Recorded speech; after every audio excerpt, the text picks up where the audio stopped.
लल्ला, देख तेरी मैया थक गई है अब बस कर लल्ला, ताली बजा। कान्हा, अब बस कर।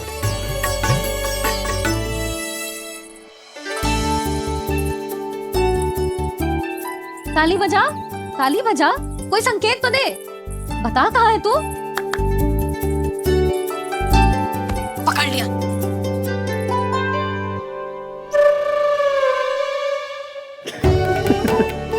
आप भी ना बड़े हो गए हो पर बचपना ना गया आपका ना।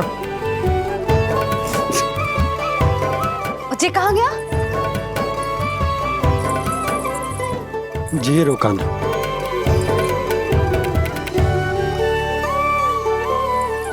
फिर से मेरे साथ छल करके भाग गए और गए हो कहाँ? नंदराज, नंदराज। भानु, वो पंछी, राक्षस पंछी, बहुत बड़ा पंछी। भानु, राक्षस, राक्षस। भानु क्या होगा? तुम बैठो, यशोदा जल लेकर आओ, बैठो।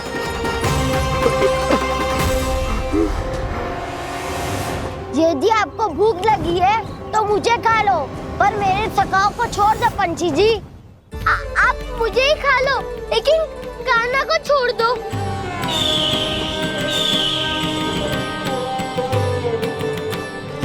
हम सबको खा लो, पर कान्हा को जीवन दान दे दो।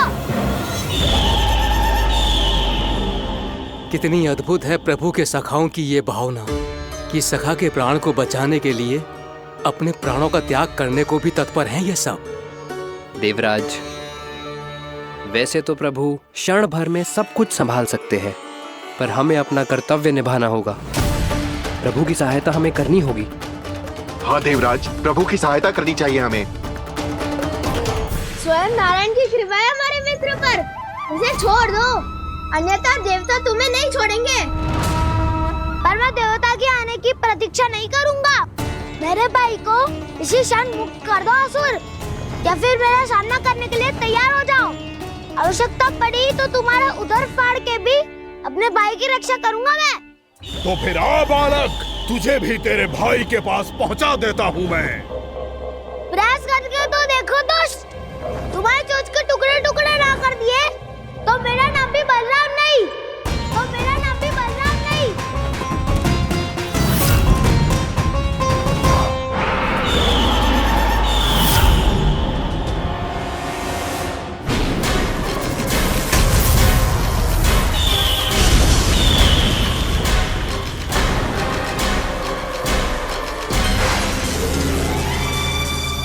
तेरी प्रार्थना स्वीकार हो गई मधु। हमारे कान्हा की रक्षा करने स्वयं देवता आ गए।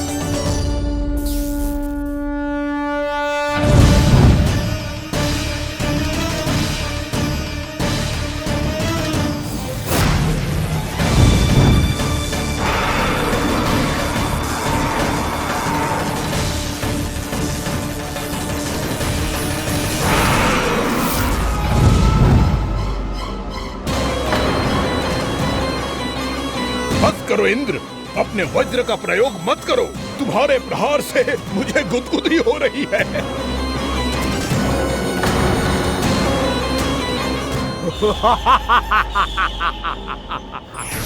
पर मेरी ज्वाला गुदगुदी नहीं करेगी वकासुर, जलाकर भस्म कर देगी।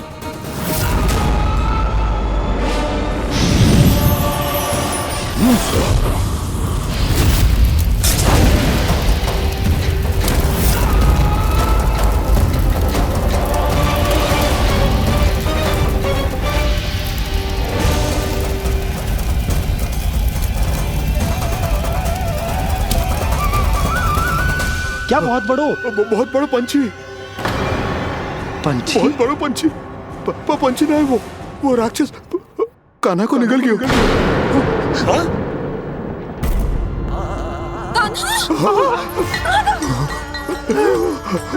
कान्हा!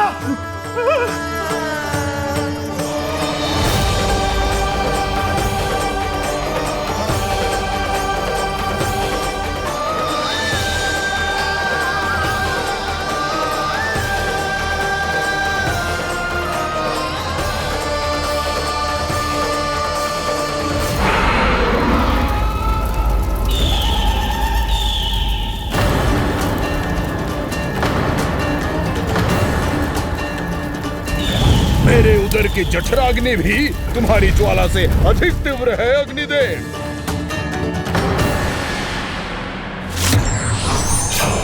अब यम का पाश ही दंड देगा इसे।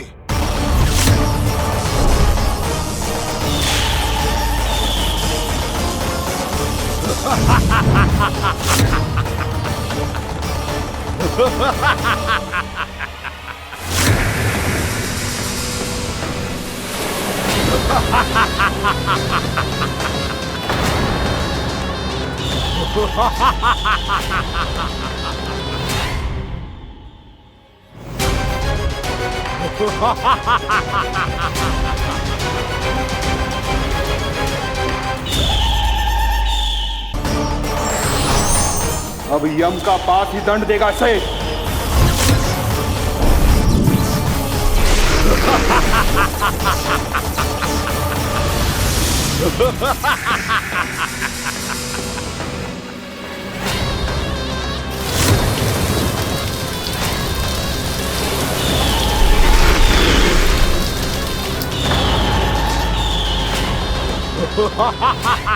तूने जल की धार को भले ही काट दिया हो दुष्ट, पर हिम में धार नहीं होती। अब मेरी हिम शक्ति तुझे जमा कर नष्ट कर देगी।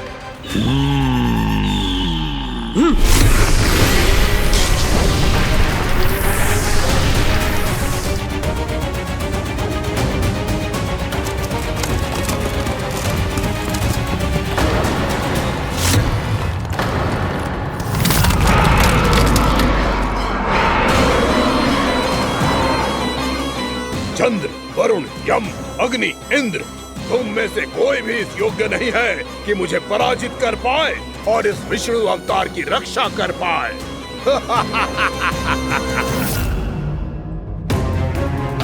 इस असुर को देवता कुछ ना बिगाड़ पा रहे हैं। अब क्या होगा खाने का? बकासुर, मैं अपनी किरणों की ताप से तुझे छलनी छलनी कर दूंगा।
पुत्र कार्तिकेय, इस असुर के उदर को फाड़कर अपने पिता के सखा श्री कृष्ण को मुक्त कराओ पुत्र।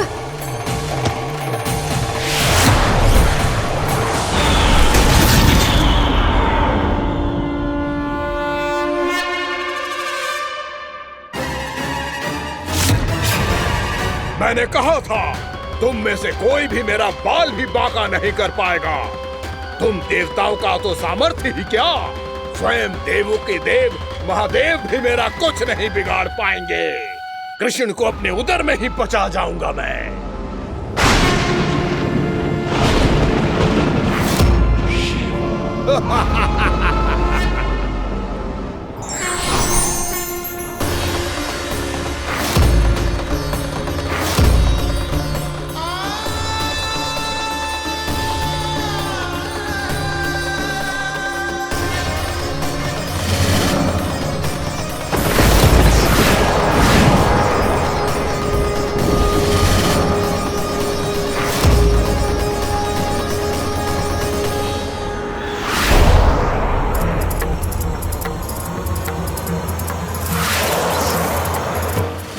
शिव शंकर का त्रिशूल है। एक ही बार में इस असुर का प्राण ले लेगा ये।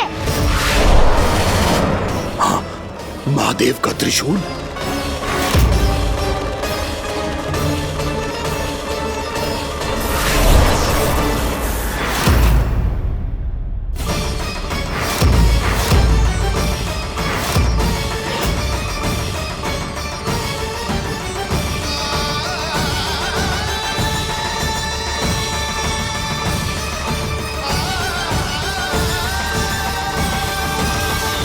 कहा था मैंने, स्वयं महादेव भी मेरा कुछ नहीं बिगाड़ सकते। अजय हूं मैं, अजय।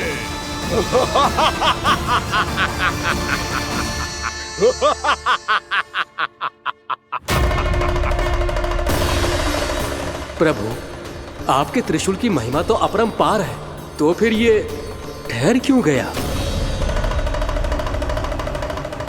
आपने अपने त्रिशूल को वापस क्यों ले लिया महादेव? इस दुष्ट का संहार क्यों नहीं किया? क्योंकि इसकी मृत्यु मेरे हाथों नहीं, मेरे सखा नारायण के अवतार श्री कृष्ण के हाथों ही होगी, और यही विधि का विधान है। पर पिताजी, श्री कृष्ण तो इस असुर के उदर में फंसे हुए हैं, हम उन्हें मुक्त कैसे कराएंगे? ये उन्हें स्वयं ही मुक्त करेगा पुत्र। श्री कृष्ण अपने अपमान से क्रोधित नहीं होते, पर अपने भक्तों का अपमान वो क्षण भर भी सहन नहीं कर पाते। वकासुर यही भूल कर रहा है, हम सबका निरंतर अपमान करके वो उन्हें क्रोध दिला रहा है। वो ये नहीं जानता कि शीघ्र ही उन्हें अपने उदर में रख पाना उसके लिए असंभव हो जाएगा।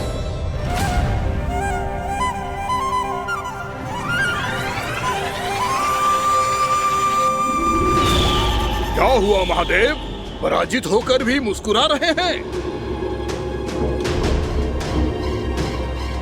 पर अब तो महादेव कहलाने के भी योग्य नहीं रहे आप। असफल देवताओं की इस अयोग्य सेना को लेकर चले जाइए यहाँ से। ना ये मेरा सामना कर सकते हैं और ना ही आप। मेरी शक्ति के सामने आप अक्षम हैं महादेव।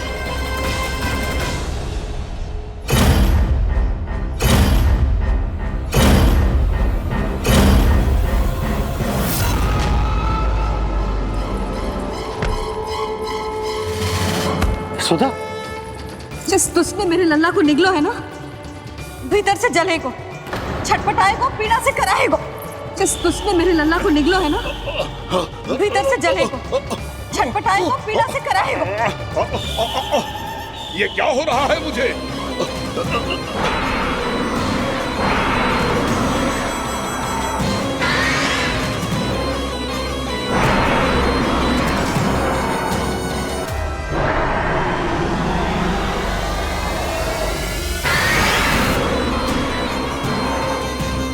मुझे ऐसा क्यों लग रहा है जैसे भीतर से जल रहा हूं मैं?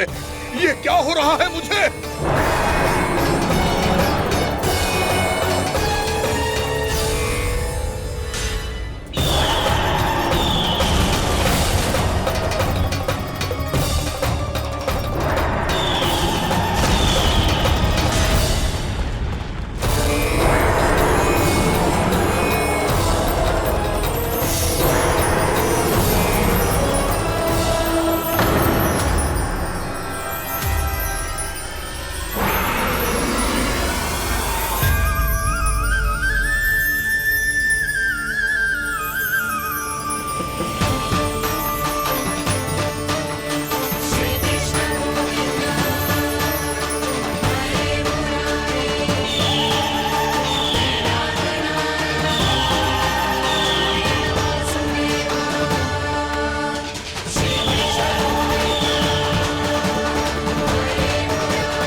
हे प्रभु, मैंने ऐसे कौन से कुकर्म किए थे कि मुझे ऐसी मृत्यु प्राप्त हुई?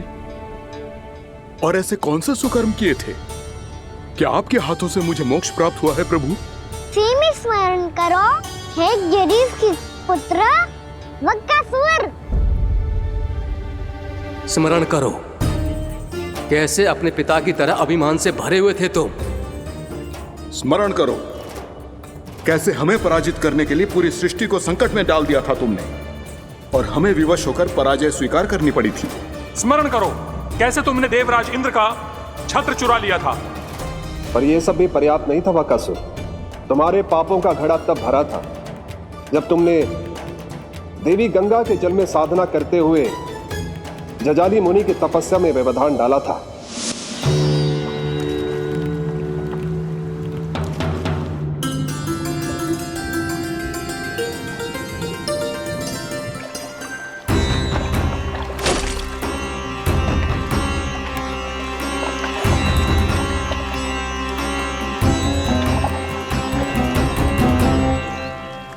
रुक क्यों गए चालक?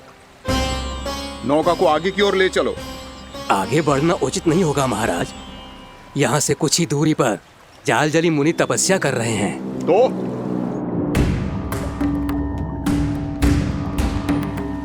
मेरे मत्स्य आखेट के क्षेत्र में इसने तपस्या करने की भूल की है। मेरे ही राज्य में मेरा कोई क्षेत्र मेरे लिए वर्जित हो, यह मुझे स्वीकार नहीं है। आपने पर्याप्त मत्स्य आखेट कर लिया है महाराज। यदि तुम इन मछलियों का आहार नहीं बनना चाहते हो, चुपचाप मेरी आज्ञा मानो। क्षमा, क्षमा महाराज।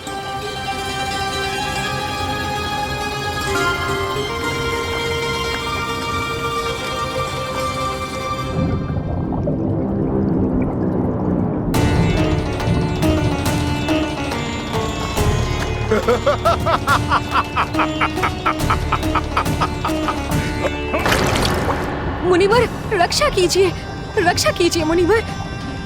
हमारे प्राण बचाइए मुनिवर, मुनिवर हमारे प्राण बचाइए।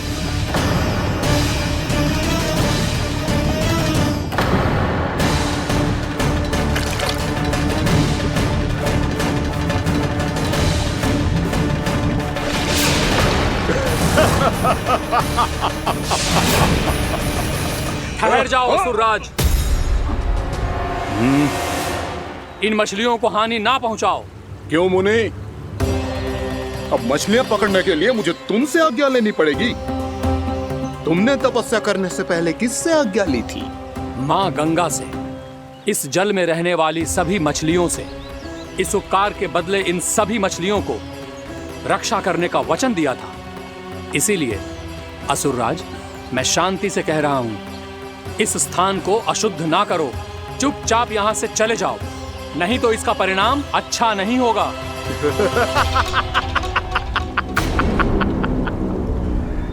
तुम जिन देवताओं की तपस्या कर रहे हो ना मुनि, उन्होंने भी मेरा कुछ नहीं बिगाड़ पाया था, और तुम मुझे धमकी देने का दुस्साहस कर रहे हो।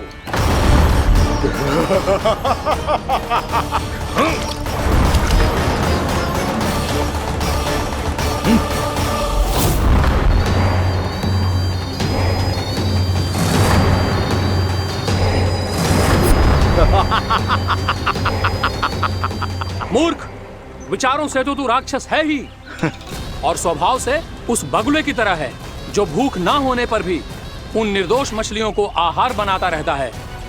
इसलिए अभी इसी क्षण से तू वकुला का जीवन जिएगा। ये मेरा श्राप है, ये मेरा श्राप है।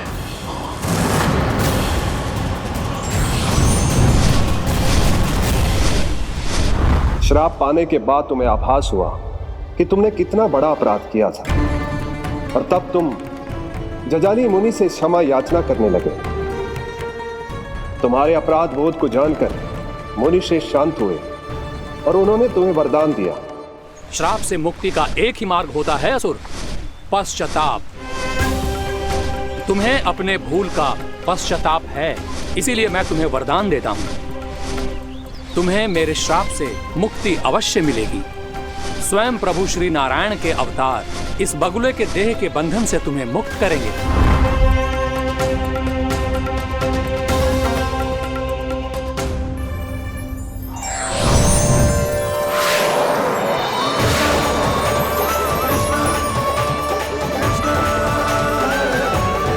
प्रणाम स्वीकार करें प्रभु।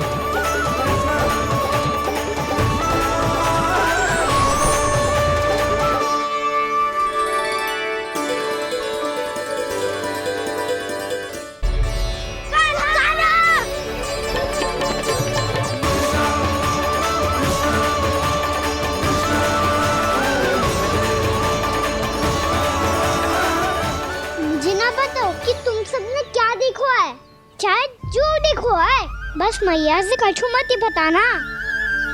कान्हा!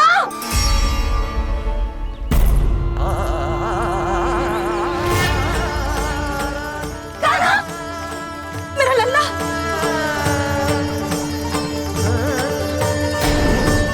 भानु बता रहा था तुझे कोई असुर पंछी निकल गया था। हाँ?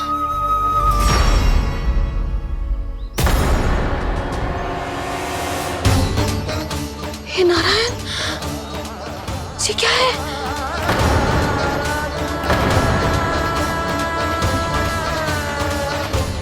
ये सब कैसे हुआ लल्ला? हाँ? कोई बताएगा मुझे ये क्या है?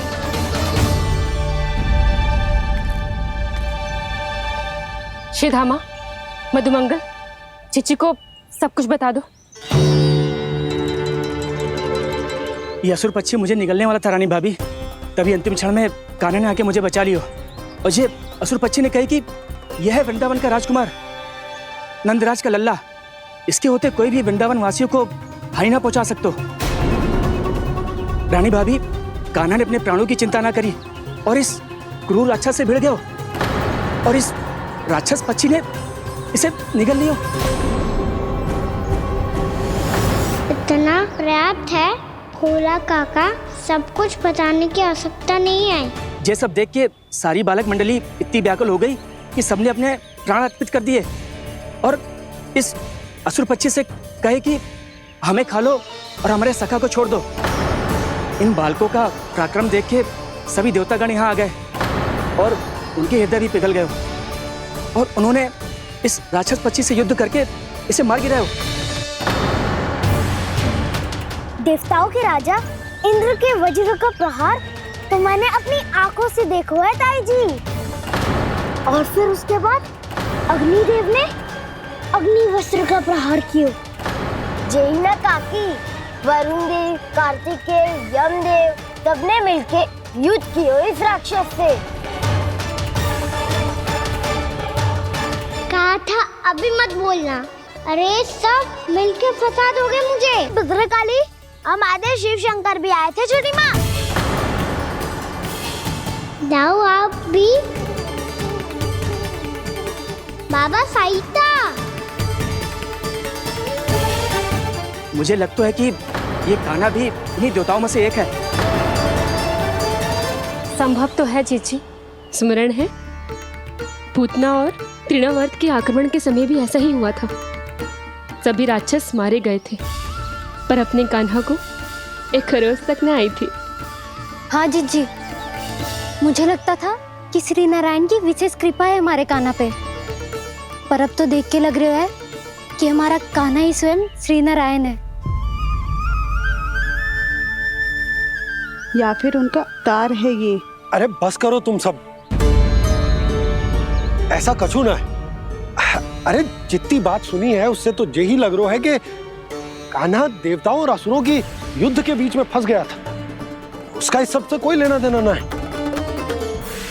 तो फिर इसके तन पे एक भी खरोच क्यों ना आया नंदराज? हाँ,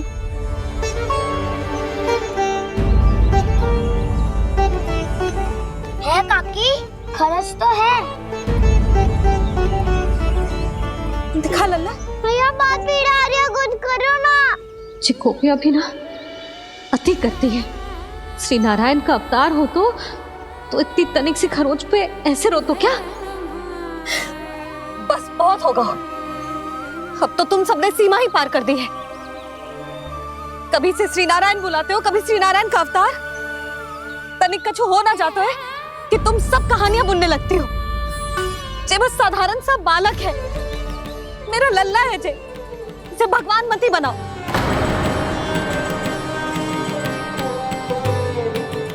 और तू, क्या आवश्यकता थी तुझे यहाँ आने की? हाँ, वो भी मुझे बिना बताए। मेरे साथ छल करके आए हो तू। अब तू घर चल, ऐसा दंड दूंगी ना कि मैया बहुत पीड़ा हो रही है। मैया बहुत पीड़ा हो रही है मैया। हाँ नन्ना, तू घर चल, मैं तुझे औषधि लगा दूंगी। हल्दी का लेप लगाऊंगी ना, झट से ठीक हो जाएगा। चल चल।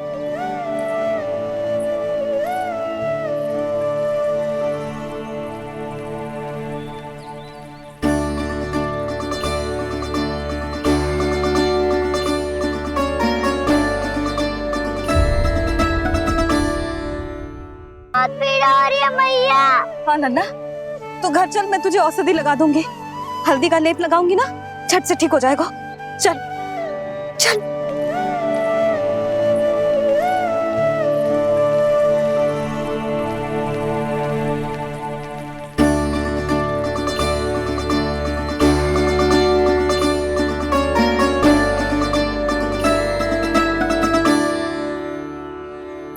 बस लल्ला बस, रो मते।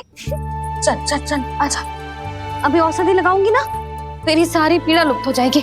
आजा आजा, बैठ जा लल्ला। अभी आई मैं। हाँ,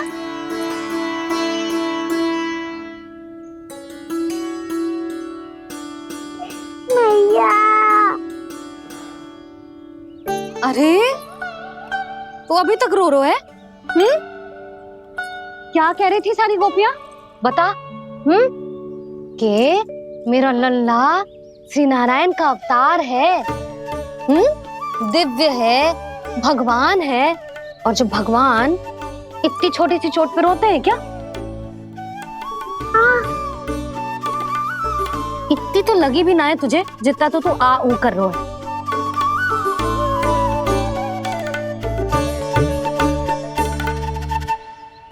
आओ ना, करूंगो। आप ऐसा दुलार थोड़ी करोगी। ओहो, वृंदावन का गौपालक जो इतनी छोटी सी चोट पे रोता है ना? गोप बालकों का मुखिया इतनी छोटी सी चोट पे रोता है? मेरा लल्ला तो सबसे शक्तिशाली है।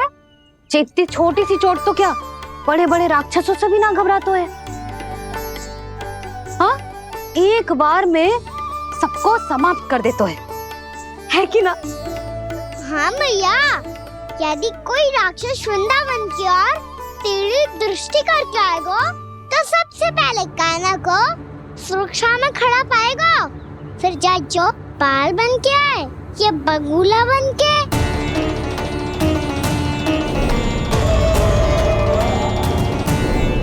ना लल्ला, सोचो भी मती। वृंदावन की सुरक्षा करना तेरा दायित्व ना है। तुझे और कोई संकट का सामना करने की आवश्यकता ना है।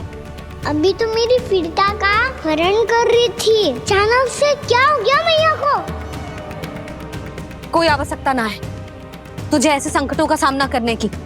आने दे आज तेरे बाबा को, सीधा सीधा बोल दूंगी। बहुत हो गए उनके तर्क वितर्क। मेरा फूल सा लल्ला वन में अकेले गौचारण के लिए ना जाएगो। आज बगुले ने निकल लियो, कल कछु और हो जाए तो? नारायण ना करे, कहीं कछु ऊंच नीच तुझे कछु हो जाए तो? मैं तो जीते जी मर जाऊंगी।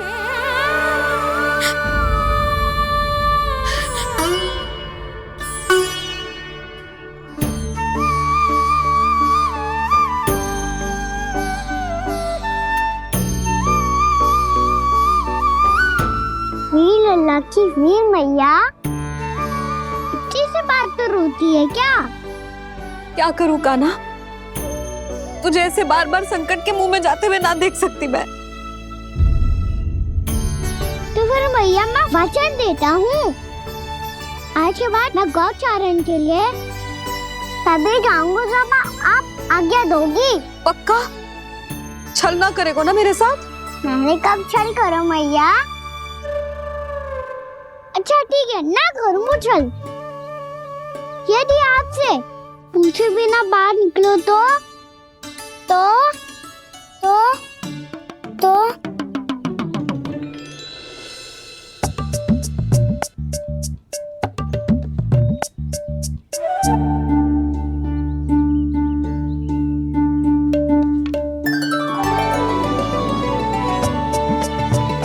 ये रे आपकी छड़ी और ये रे मेरी पीठ।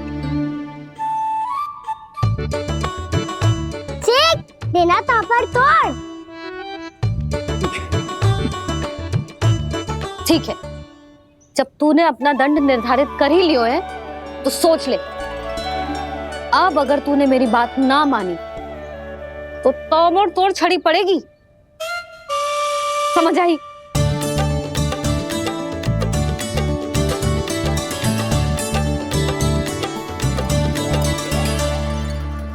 अच्छा ही है कि कान्हा कुछ दिन घर ही रहे। आज वन में जो हुआ है अवश्य कंस ने ही करवाए हुए वो सब।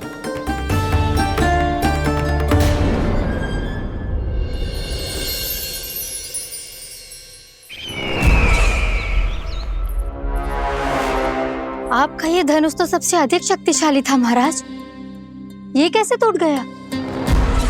कहीं ये बकासुर की पराजय का संकेत तो?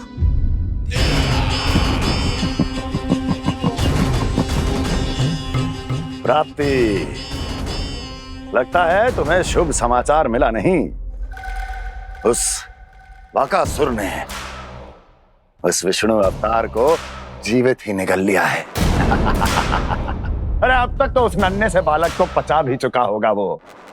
उसके तन में रक्त बनकर वो विष्णु अवतार और उसकी शक्तियां दौड़ रही होंगी। क्षमा कीजिए महाराज।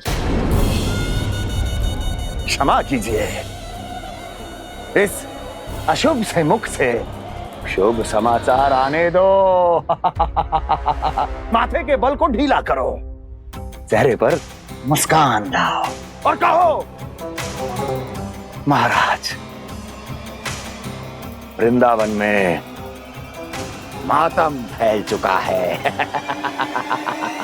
मैं ऐसा ही करता महाराज, यदि सूचना सत्य होती तो।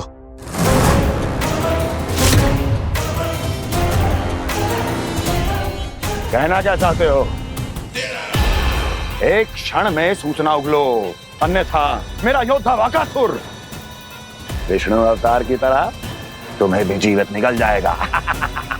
आने दो। बकासुर मारा गया महाराज, बकासुर मारा गया महाराज, बकासुर मारा गया। बकासुर मर चुका है? असंभव। असंभव।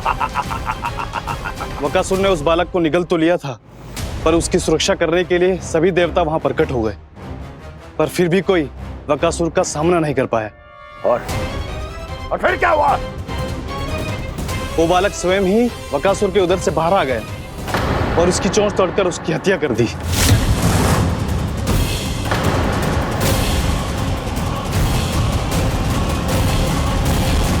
वन में बकासुर की चोंच टूट गई और यहाँ आपका ये धनुष।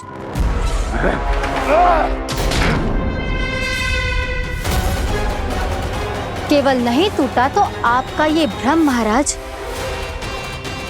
क्षमा कीजिएगा महाराज, आपका भ्रम टूटना आवश्यक है। आवश्यक है आपको यह आभास होना कि उस विष्णु अवतार को पराजित करने के लिए आपके साधारण योद्धाओं में वो सामर्थ्य नहीं है।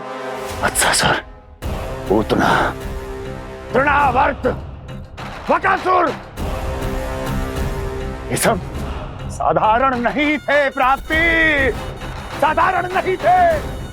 फिर तो ये और भी अधिक चिंता का विषय है महाराज, क्योंकि इसका अर्थ तो यही हुआ कि वो विष्णु अवतार कुछ अधिक ही असाधारण है और उसका सामना करने के लिए और उसे मिट्टी में मिलाने के लिए आपको एक ऐसे अस्त्र की आवश्यकता है जो उसके सामने ना झुके और ना ही टूटे।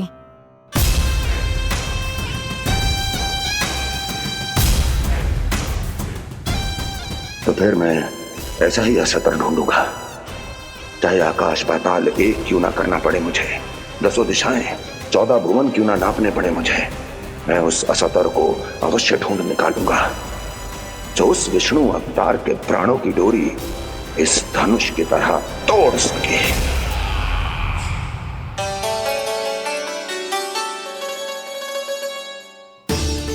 थैंक्स पापा, मैंने मैया को वचन दिया है कि जब तक नहीं चाहेंगी मैं वन नहीं जाऊंगा, इसलिए आप मुझे मारने के लिए कोई शक्तिशाली असुर ढूंढने में व्यस्त रहो। कुछ दिन तब तक मैं व्यस्त रहूंगा अपनी मैया की सेवा करने में।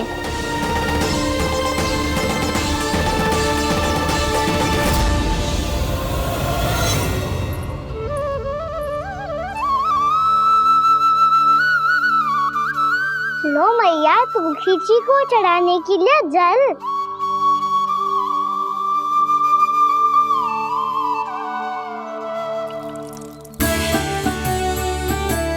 लो मैया, और आटा।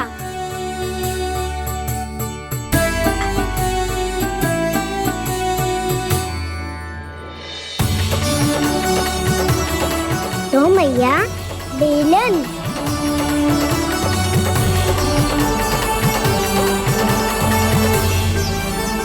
ले तनिक खा ले। ओ मैया, भूख ना लगी है। बिना भूख के खाने से क्या लाभ? और तेरा जब पेट तो कह रहा है कि उसे भोजन चाहिए, और लाभ कैसे ना है लल्ला? भोजन का लाभ है ना, तन को पोषण मिलेगो, स्वास्थ्य बनेगो, जे तेरी भुजाओं में शक्ति आ जाएगी ताऊ के जैसी, ताऊ से भी अधिक। तेरे जे केस भी लंबे हो जाएंगे। सच्ची मैया? सच्ची। माप के देख लियो नित्य दिन। तनिक खा।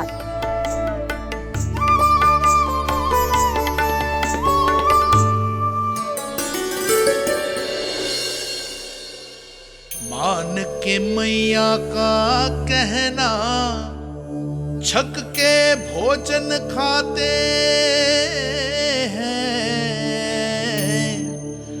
नित्य मापते भुजा केश, पर ज्यों का त्यों ही पाते हैं।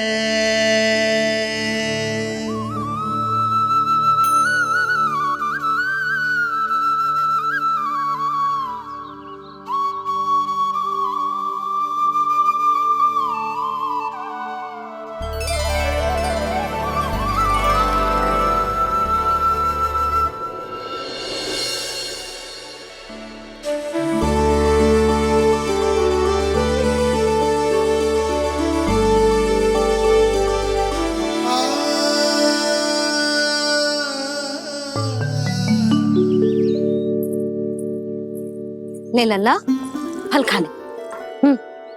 ना, मुझे ना खाने फल वल। क्यों? लंबे केस और शक्तिशाली भुजाएं ना चाहिए? व्यर्थ है ये सब। पिछले 10 दिनों से देख रहा हूँ, ना केस लंबे हुए हैं, ना भुजाएं शक्तिशाली बनी है। 10 दिन में का चुनाव होने वाला। 10 सप्ताह ऐसे खाएगो ना, तब जाके कछु बदलाव दिखेगो। समझ आई? चल अब खा ले। वैसे भी मुझे बहुत सारी तैयारियां करनी है आज।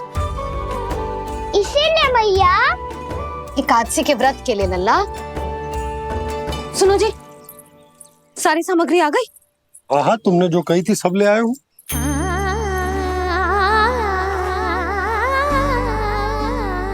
इसमें नारियल तो है ही ना, उसके बिना मैं एकादशी की पूजा कैसे करूंगी? यशोदा, मैंने भोला से कह दिया, वो लेकर आते ही होगा, घबराओ मत। कैसे ना घबराओ जी, आपको पता है ना एकादशी का व्रत मेरे लिए कितना महत्वपूर्ण है। पता है। अरे इसमें तो दिए भी ना है। दिए ना है? अब मैं अभी लेकर आता हूँ। आप रहने दो, मैं ही लेके आती हूँ। भक्त भोला राम के यहाँ से है? भक्त भोला राम? मेरा अर्थ है कुमार भोला यहाँ के यहाँ से। हाँ हाँ वो ही।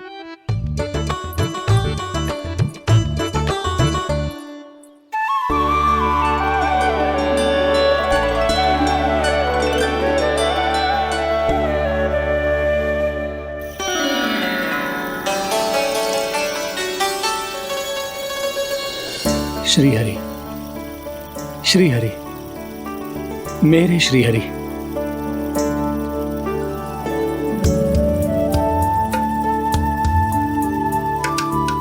मेरे श्री हरि। भोला राम, मेरी मटकी तैयार है? मेरे श्री हरि। मेरे श्री हरि।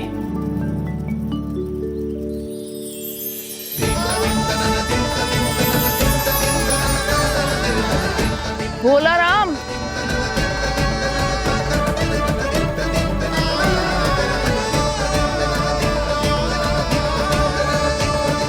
भोला काका, ओ भोला काका।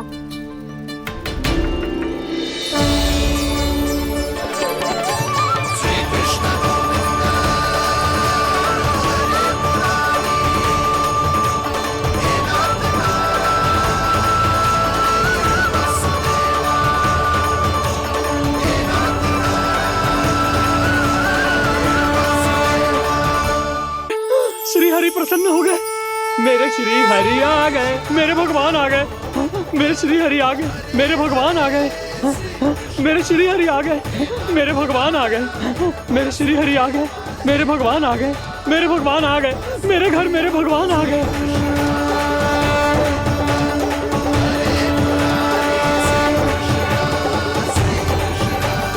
मेरे घर आ गए, मेरे श्री हरि आ गए। हाँ, मेरे श्री हरि आ गए। ये तो बावले थे ही, अब बालकन को भी साथ में मिला लिए। उज्जवल क्या कर रहा है? अरे ठहर जा भोला।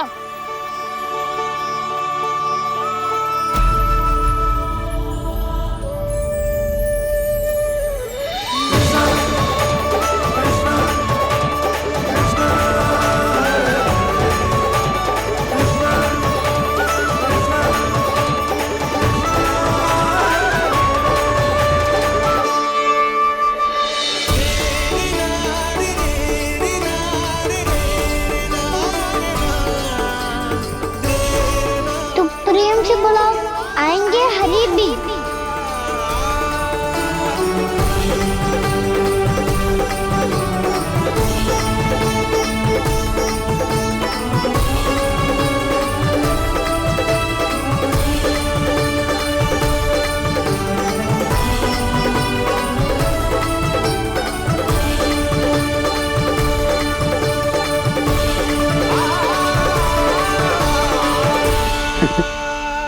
क्या वो गाना? किसकी धुन में झूम रहा तू? निर्मल निशा भक्ति की धुन में।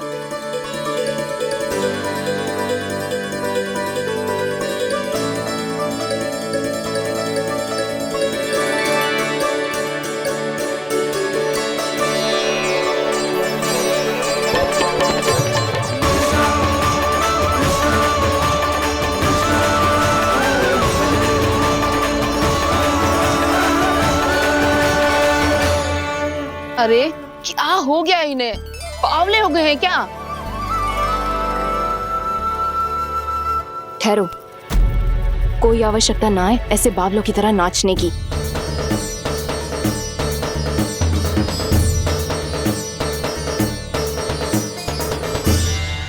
बावले ना है मौसी, भक्ति में रम गए। बस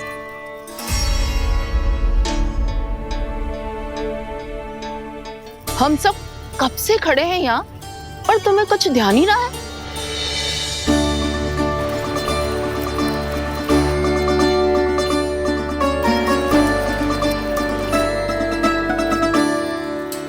नाच गाने में ऐसे मगन हुए कि हमें देखा भी ना।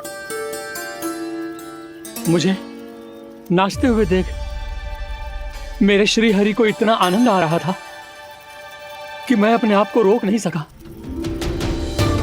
और वैसे भी मेरे जन्म का एकमात्र उद्देश्य है श्री हरि की सेवा करना, श्री हरि को प्रसन्न करना। तुम बावले हो भोलाराम, या हमें बावला बना रहे हो? श्री हरि और तुम्हें देख रहे हैं? हाँ, अभी वो यहीं थे, देख रहे थे। भोला काका, आपने भी ना अति कर दी। अब हमें भी बताओ तनी, कहाँ थे श्री हरि?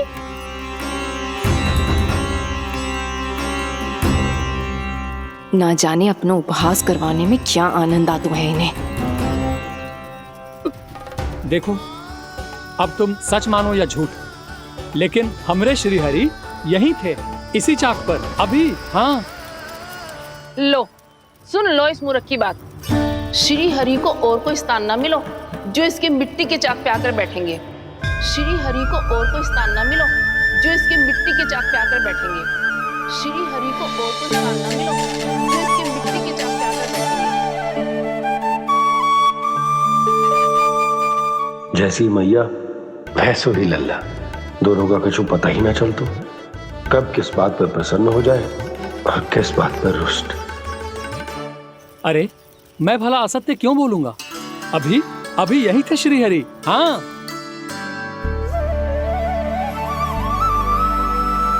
हाँ, जैसे श्री हरि को तो कोई कार्य है ही ना, वो तो आतुर होके बैठे रहते हैं कब तुम हरि हरि बुलाओ और वो दौड़े चले आए। भगवान तो भक्तों के पास आने के लिए सदैव आतुर रहते हैं, बल्कि सत्य तो यह है कि भक्तों के मन में ही निवास करते हैं भगवान।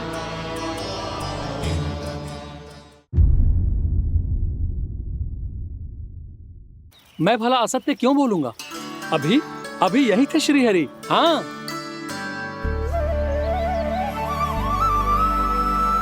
हाँ, जैसे श्री हरि को तो कोई कार्य है ही ना, वो तो आतुर होके बैठे रहते हैं कब तुम हरि हरि बुलाओ और वो दौड़े चले आए। भगवान तो भक्तों के पास आने के लिए सदैव आतुर रहते हैं, बल्कि सत्य तो यह है कि भक्तों के मन में ही निवास करते हैं भगवान। भगवान तो भक्त के पास आने के लिए सदैव ही आतुर रहते हैं शंकरी मौसी। बल्कि सच्ची बात तो ये है कि भगवान हमारे मन में ही निवास करते हैं। कम से कम तू तो इसे बढ़ावा मत दे जशोदा। जब देखो जब हरि नाम की रट लगाए रहते है। हरि बोलते बोलते ऐसो बावलो होता है कि सारा कार्य भूल जाता है। 2 दिन से अपनी मटकी के लिए चक्कर काट रही हूँ। अभी तो एक चक्कर और लगाना होगा आपको। आपकी मटकी तैयार हो गई है, अभी लाता हूँ।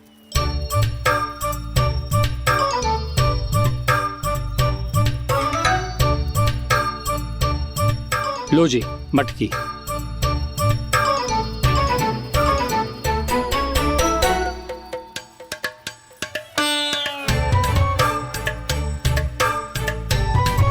इस कच्चे मटके का क्या करूं मैं?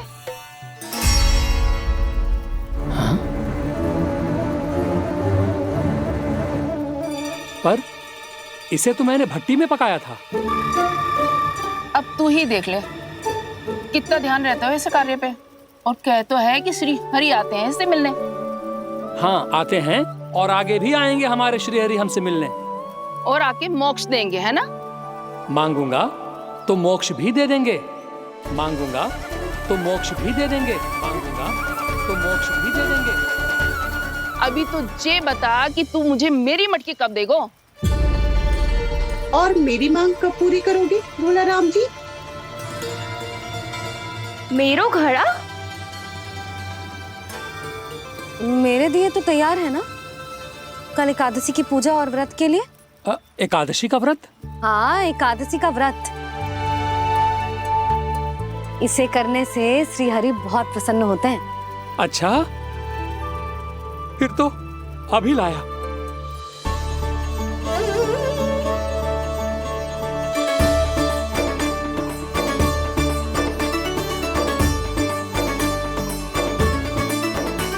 लो जी आपके दिए।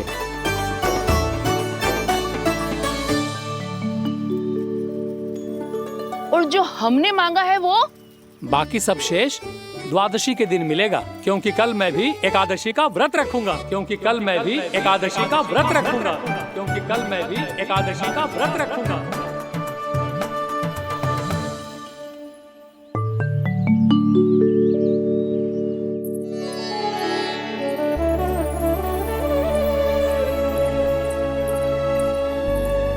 जानकी, फूलों का प्रबंध हुआ कि ना? हाँ भाभी, जे रहे। सदैव विलंब कराती है। पर भाभी इस बार तो फूल समय से ही लाई थी। क्या हुआ जशोदा, अभी तो पूजा की तैयारी ना हुई?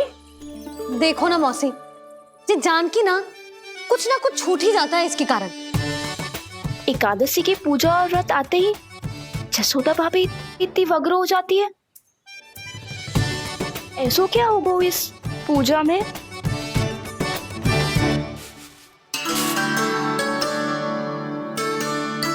ये थाली में रोली चंदन रखने से, दिया जलाने से के होगो? आपको पता भी है एकादशी का व्रत क्यों रखते हैं, क्या महत्व है इसका? लो, जे तो मैं जसोमती रानी से पूछना भूल ही गया। पर हाँ भगवान, मेरे लिए इतना ही पर्याप्त है कि इस व्रत को रखने से मेरे श्रीहरि हमसे प्रसन्न हो जाएंगे।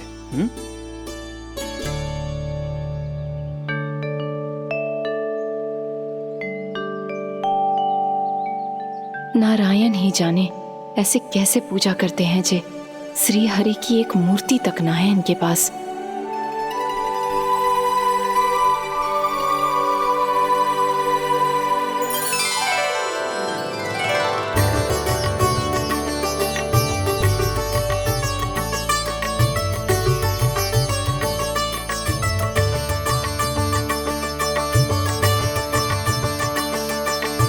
प्रभु, न तो मेरे पास मूर्ति है और ना तो इस व्रत के विधि विधान के बारे में मुझे जानकारी है और ना ही मुझे इसके महत्व के बारे में जानकारी है, पर फिर भी मैं करना चाहता हूं।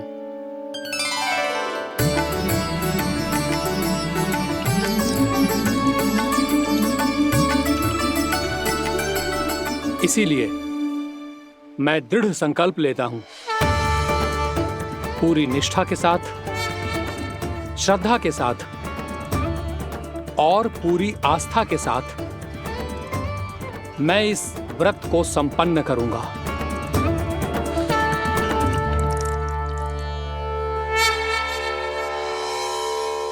हम संकल्प लेते हैं कि एकादशी के व्रत को पूरी निष्ठा के साथ संपन्न करेंगे।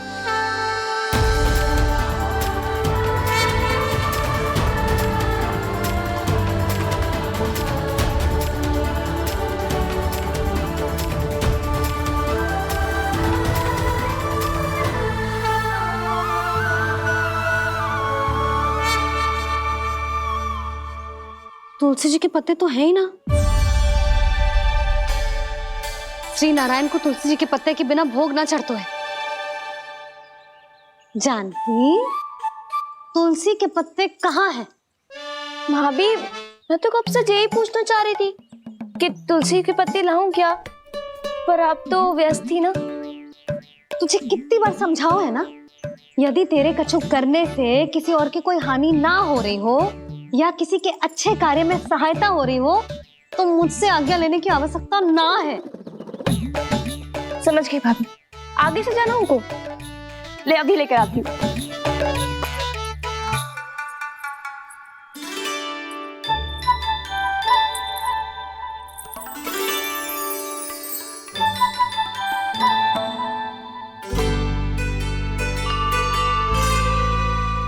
ताऊ, आपने पहले ये व्रत करो है? आपको इसका महत्व पता है? भाभी चल। जानकी, तुमने ये व्रत करो है? फिर तुमको इसका महत्व पता है? सुमति जी, आपको पता है इसका महत्व? कान्हा, क्यों तंग कर रहे हो सबको? मैया, सबने करो ये व्रत, मुझे भी करना है।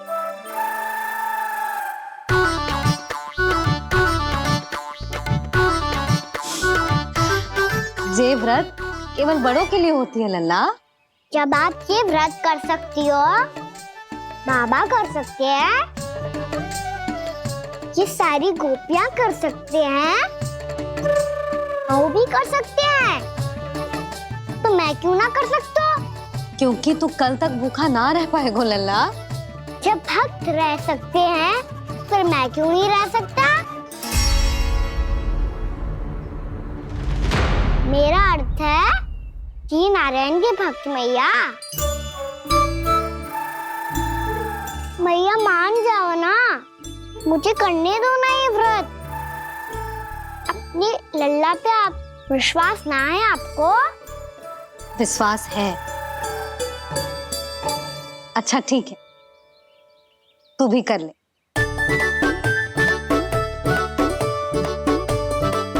पर मैया व्रत की कथा तो सुनाओ, मैं तो अबध हूँ ना। मुझे कैसा पता चलेगा कि ये व्रत करते क्यों हैं?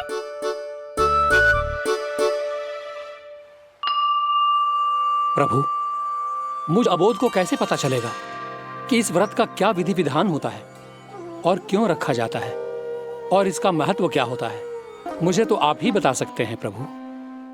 जब व्रत कर रहे हैं तब उसका महत्व भी पता होना चाहिए ना। बताओ ना मैया, क्यों रखते एकादशी का व्रत? इसके लिए तो तुझे एकादशी की कथा सुननी होगी। सुनेगो ना?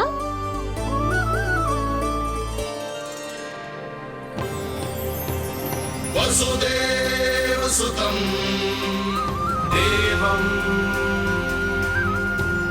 कंसचाणूरमर्दनम् श्रीहरि, यशोदा परमानन्दम् कृष्णं वन्दे जगद्गुरुम्। वाह प्रभु, अपने भक्तों को एकादशी व्रत का महत्व समझाने का अच्छा उपाय खोज निकाला है आपने।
अब सब जन एकादशी के व्रत की कथा ध्यान से सुनना, तभी जे व्रत पूरा माना जाएगा। समझो लल्ला?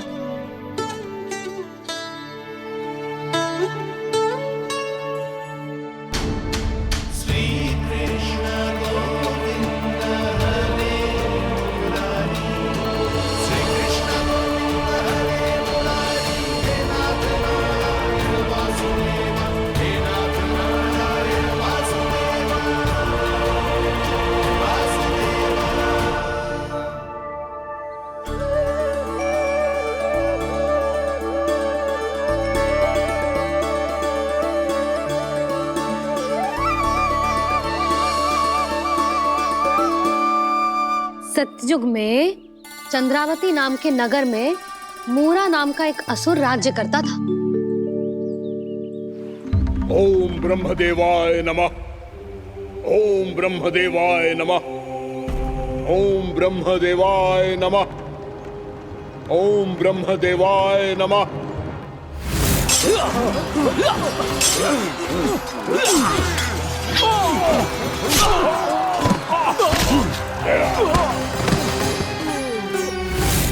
ओम ब्रह्मदेवाय नमः। ओम ब्रह्मदेवाय नमः। जब उसने देवताओं के हाथों असुरों की पराजय देखी, तब वो वरदान पाने के उद्देश्य से ब्रह्मा जी की तपस्या करने चला गो।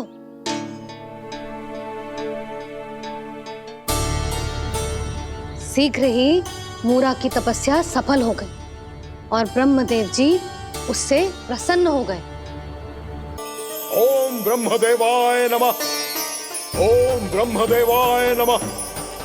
ओम ब्रह्मदेवाय नमः। ओम ब्रह्मदेवाय नमः। ओम ब्रह्मदेवाय नमः। ओम ब्रह्मदेवाय नमः। ओम ब्रह्मदेवाय नमः। ओम ब्रह्मदेवाय नमः। मूरा, प्रणाम ब्रह्मदेव।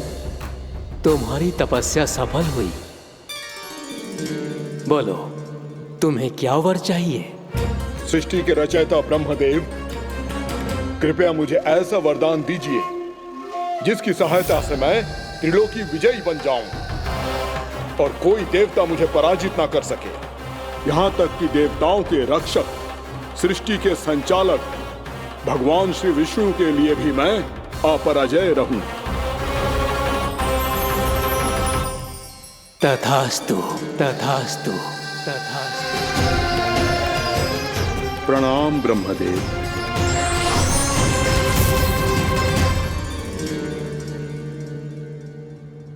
ऐसा वरदान पाकर मूरा बहुत अभिमानी होगा। यक्षों, किन्नरों, यहाँ तक कि देवताओं को भी युद्ध के लिए ललकारने लगो, पर किसी ने भी उसकी ललकार को स्वीकार ना करो, क्योंकि सभी उसकी शक्ति से बहुत भयभीत थे और उसके सामने युद्ध किए बिना ही अपनी पराजय स्वीकार करने लगे और फिर दंभ में आके उसने स्वर्गलोक पर भी आक्रमण कर दिया और देवराज इंद्र तक को चुनौती दे डाली।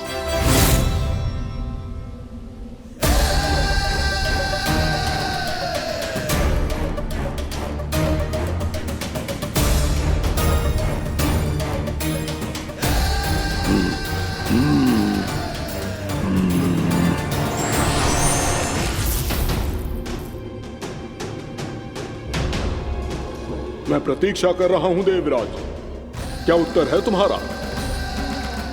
मुझसे युद्ध करोगे या फिर बिना लड़े ही पराजय स्वीकार कर मेरे अधीन हो जाओगे और सौंप दोगे मुझे अपना ये स्वर्गलोक? सारी शक्ति तुम्हारे मुख में है या कुछ बाहुबल भी है तुम्हारे पास? मैं तुम्हारी चुनौती स्वीकार करता हूं मूरा, मैं तुम्हारी चुनौती स्वीकार करता हूं मूरा।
ठहरिए देवगण, असुर राज मूरा को ब्रह्मदेव का आशीर्वाद प्राप्त है। आप में से कोई भी इन्हें पराजित नहीं कर पाएगा।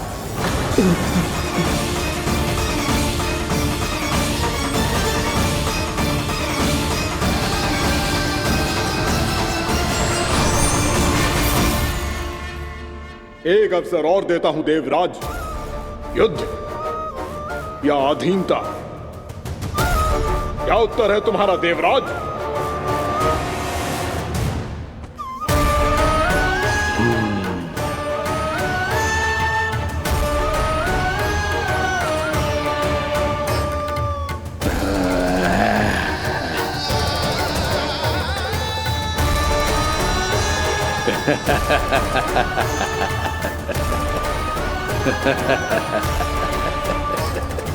इंद्र और सभी देवताओं ने मूरा के आतंक में आके उससे भयभीत होके अपना सिंहासन छोड़ दियो। अब मूरा स्वर्ग का अधिपति बन गयो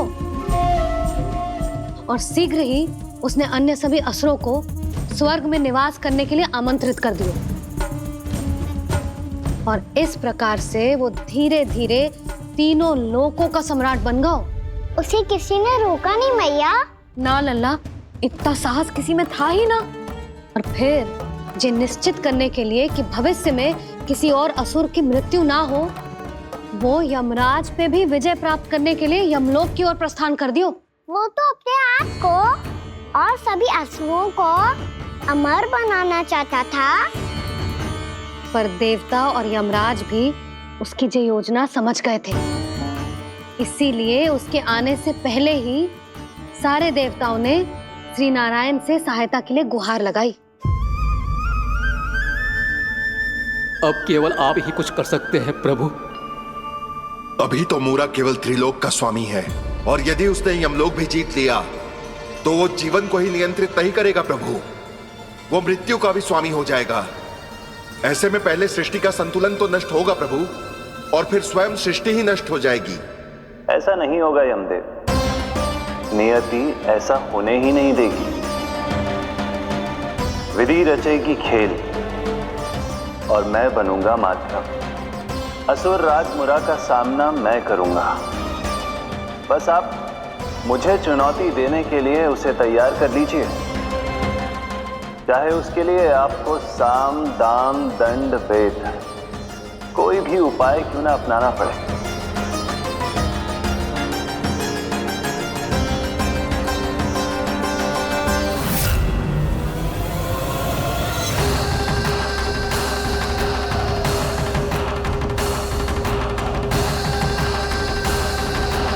आप तो मेरी प्रतीक्षा में पहले से ही खड़े हैं यमदेव। तब तो आपने मेरी चुनौती के बारे में भी सुना ही होगा। कहिए, क्या उत्तर है आपका? मेरा स्वागत करके अपना राज्य त्यागेंगे या मेरा सामना करके अपने प्राण? असुर राज मुरा का सामना मैं करूंगा।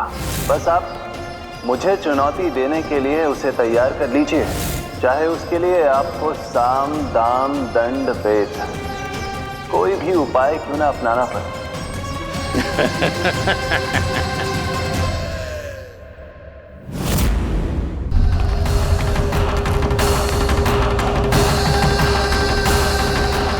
आप तो मेरी प्रतीक्षा में पहले से ही खड़े हैं यमदेव।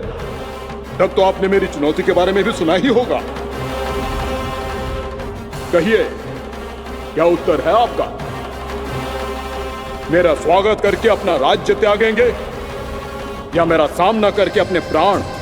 हे असुर श्रेष्ठ, मैं आपकी अधीनता स्वीकार करने के लिए तैयार हूं। बस एक विनती है मेरी। शर्त को विनती का नाम देकर पहलाना चाहते हो मुझे यमराज? असुर राज मूरा के सामने शर्त रख पाओ, इतना सामर्थ्य नहीं है तुम में। इसका आभास है मुझे असुरराज, पर मैं आपकी अधीनता स्वीकार करूं इससे पहले आपको स्वामी धर्म का पालन करना होगा। मेरे पुराने स्वामी के क्रोध से मेरी रक्षा करनी होगी आपको।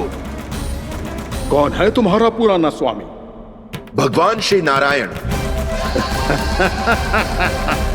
और छोटी माँ मूरासुर को तो श्री नारायण से भी रक्षा का वरदान प्राप्त था ना? यही तो श्री नारायण की लीला थी बलराम। पर वो राक्षस अपने दम में जे समझ ही ना पाओ कि वो क्या भूल करने जा रहा है, और पहुंच गओ भगवान श्री नारायण को चुनौती देने के लिए।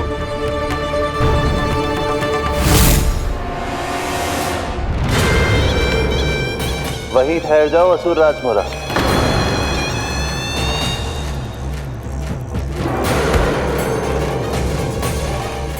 यहाँ क्यों आए? आपको पराजित करने और ये वैकुंठ जीतने, ताकि मैं यमलोक का स्वामी बन सकूं।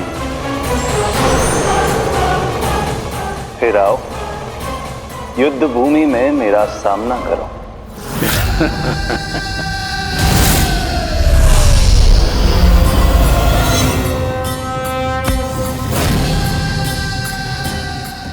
नहीं जानते कि इनसे ना हारने का वरदान तो मैं पहले ही प्राप्त कर चुका हूँ। इसलिए युद्ध ठीक से आरंभ हो पाए उससे पहले ही इन्हें जीत लूंगा मैं।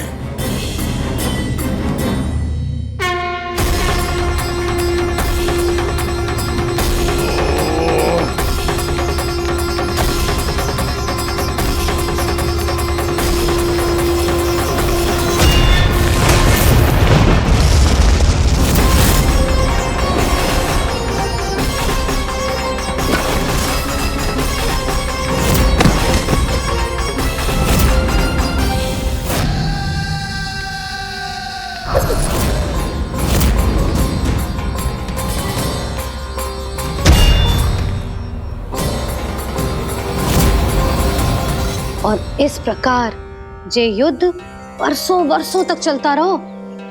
दोनों योद्धा पूरे ब्रह्मांड में अनेक अस्त्रों शस्त्रों के साथ युद्ध करते रहे।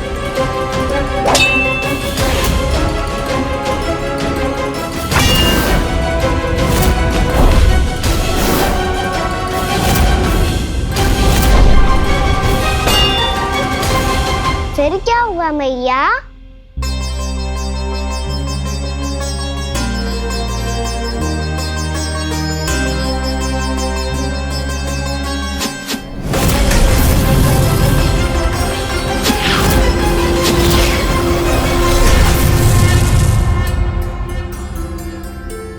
उस युद्ध को कभी समाप्त हुआ हो, पर कैसे? शीघ्र ही वो राक्षस थक गौ लल्ला।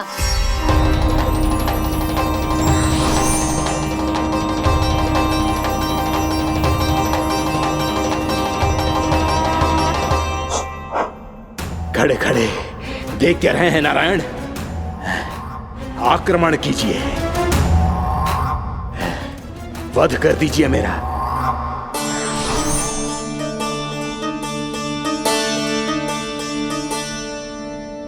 मैं तुम्हारी वीरता से प्रभावित हूं, इसीलिए इतनी थकान की स्थिति में मैं तुम जैसे वीर पर आक्रमण नहीं करूंगा। जाओ विश्राम करो। यदि फिर से युद्ध करने की इच्छा हो तो तुम्हारा स्वागत होगा।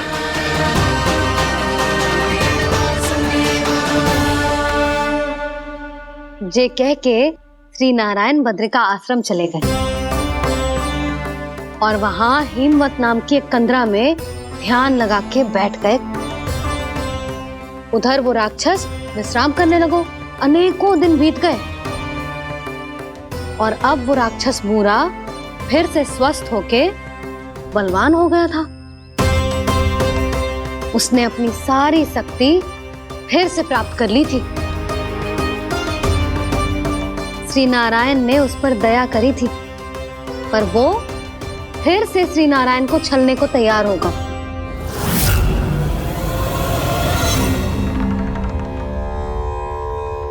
ध्यान में बैठे बैठे श्री नारायण योग निद्रा में चले गए,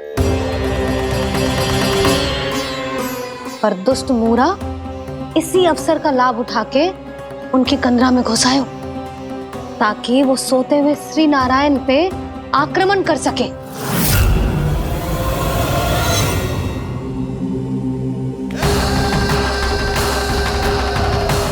आज इस लंबे युद्ध को जीतकर अपने इस अंतिम शत्रु का भी अंत कर दूंगा मैं।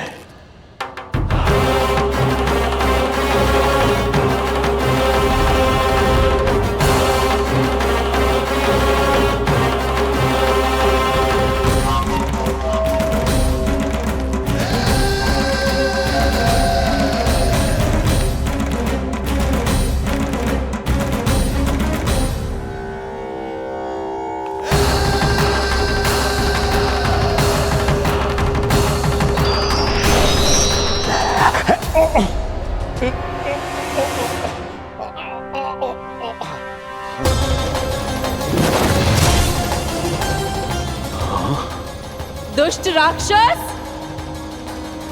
प्रभु ने तुझ पर दया की, तुझे संभलने का अवसर दिया। तू इन्हीं पर ही छल से वार करने चला है।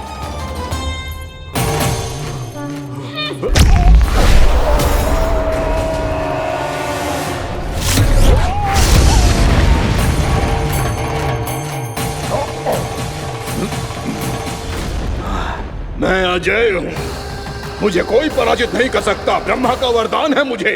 तूने नारायण से अपराजय होने का वरदान मांगा था मूर्ख, उनकी शक्ति से नहीं। ध्यान से देख, मैं तेरी मृत्यु हूँ, मृत्यु।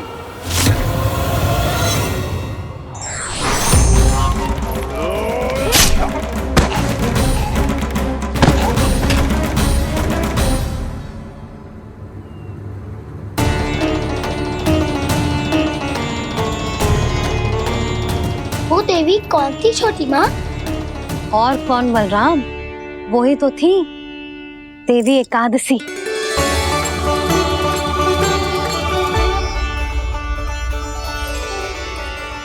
मुझे क्षमा कीजिए प्रभु, आपकी आज्ञा के बिना ही युद्ध करके आपके शत्रु को मृत्यु के घाट उतार दिया।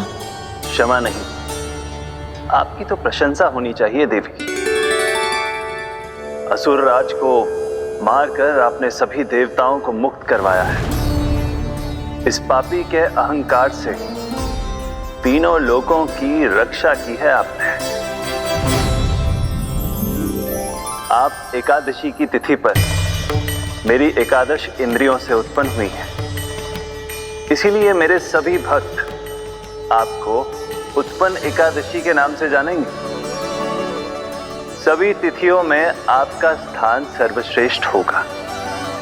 जिस तरह आपने राक्षस के आक्रमण से मेरी रक्षा की है, उसी प्रकार एकादशी के दिन व्रत करके जो भी भक्त आपकी कथा सुनेगा, मैं स्वयं उसकी रक्षा करूंगा।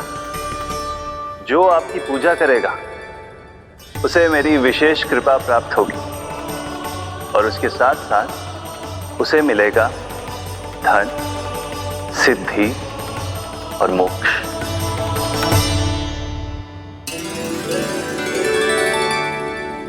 इसीलिए आज के दिन व्रत रखने का बहुत अधिक महत्व होता है।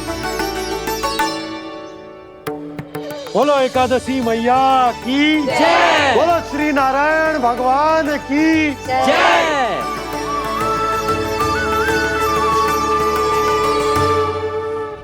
प्रभु की कृपा से एकादशी का महत्व भी पता चल गो और मेरा व्रत भी सफल होगा।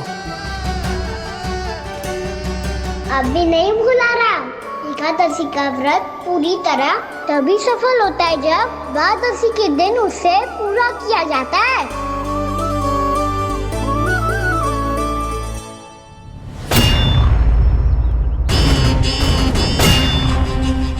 आवश्यक है आपको यह आभास होना कि उस विष्णु अवतार को पराजित करने के लिए आपके साधारण योद्धाओं में वो सामर्थ्य नहीं है। वो विष्णु अवतार कुछ अधिक ही असाधारण है।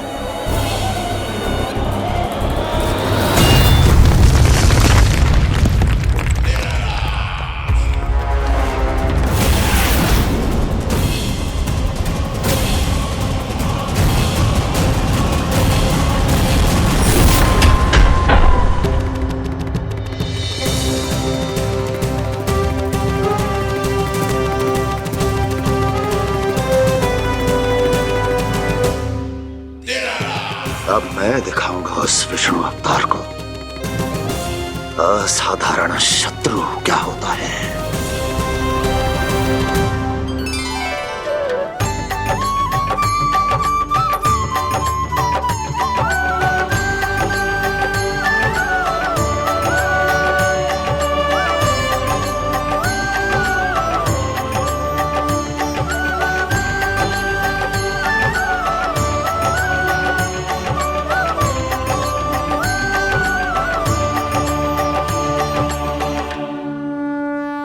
मामा अधीर हो रहे हैं, पर मैया ने मुझे अभी तक बाहर जाने की आज्ञा नहीं दी है। अभी उन्हें किसी और राक्षस को यहाँ भेजने से रोकने के लिए मुझे ही कुछ करना होगा।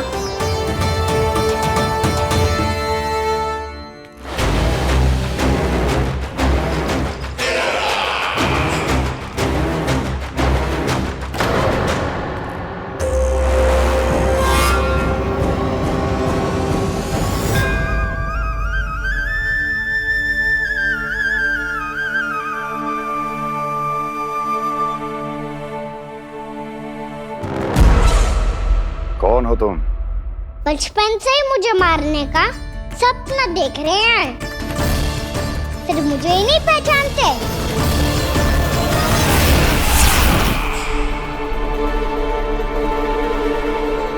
बचपन से। विष्णु अवतार,